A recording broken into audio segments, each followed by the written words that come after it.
I always thought I had seen every episode of Dragon Ball Z. From the Saiyan saga to the Majin Buu arc, I had watched them all, until I heard about the so-called lost episode of 1993.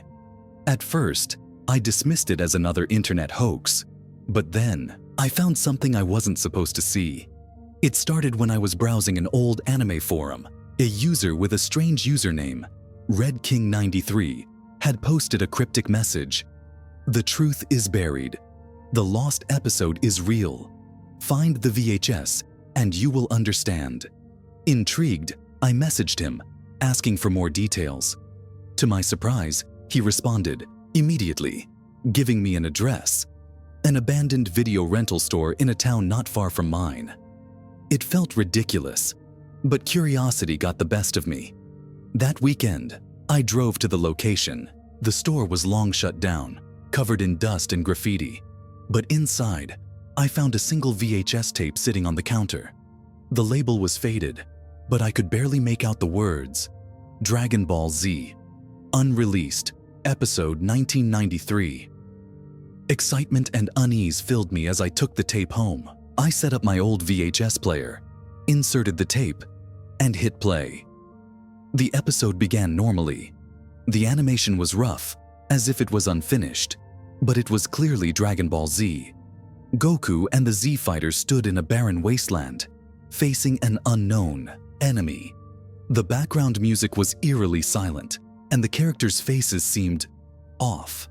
Their eyes were darker, almost hollow, and there was no usual banter or build-up to the fight. They just stood there, motionless. Then, it happened. The screen glitched violently. The colors distorted, and a deafening static filled the room. When the image returned, the scene had changed. Krillin was lying on the ground, motionless, his body twisted unnaturally. Blood, far more than what was ever shown in Dragon Ball Z, pooled beneath him. His eyes were wide open, unblinking. The others stood frozen in horror. Goku's face was different. His usual determined expression was gone. Instead, his eyes were dark voids. His mouth curled into an unnatural, almost delighted grin. Without warning, he turned to Piccolo and, in a single flash, punched straight through his chest. The animation was grotesquely detailed, far more than anything Toei Animation had ever done. Vegeta screamed and charged at Goku, but before he could land a hit, Goku vanished and reappeared behind him. With a single motion, he twisted Vegeta's neck. The sickening crunch echoed through the speakers, followed by a long, drawn-out silence. The camera zoomed in on Goku's face. His expression was blank, but his black, soulless eyes stared straight at me, through the screen. My body tensed. It felt like he was watching me. The screen glitched again. The footage turned into distorted static before abruptly cutting to black. I thought it was over, but then a whisper came through the speakers.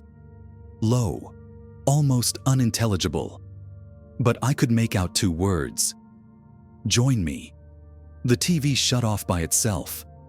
I sat there, paralyzed, staring at my reflection in the dark screen. My heart pounded as the room felt colder, heavier. I reached to eject the tape, but my hand hesitated. That's when I noticed it. The screen was still off, but I could see something in the reflection behind me. Goku, his black eyes, his grin. And then, the lights went out. I felt a sudden chill crawl up my spine. My breath quickened as I fumbled for my phone, trying to use its flashlight, but the screen wouldn't turn on. The air in the room felt heavier, suffocating. A low humming sound, like static mixed with distant whispers, filled the room. I turned my head slowly, terrified of what I might see. The TV flickered back to life, showing nothing but a deep, crimson-red screen. The words appeared, bold and dripping like fresh ink. "He is coming." I heard footsteps behind me, spinning around, my breath caught in my throat.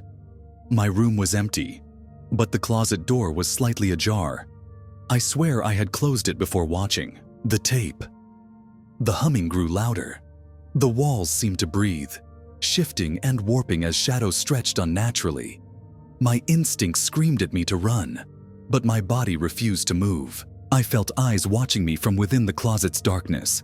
Then, a voice, distorted, echoing, called my name. My real name. I bolted out of the room, heart hammering against my ribs. The VHS was still in the player, the screen now looping the same eerie message. Join me. No matter how many times I unplugged the TV, it kept turning back on. I grabbed the tape and ran outside, hurling it into the garbage bin.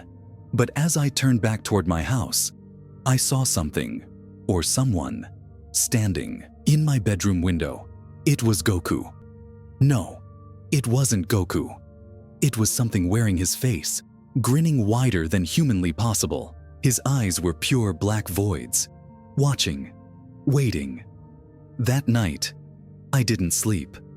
I left the house, staying at a friend's place, too scared to go back.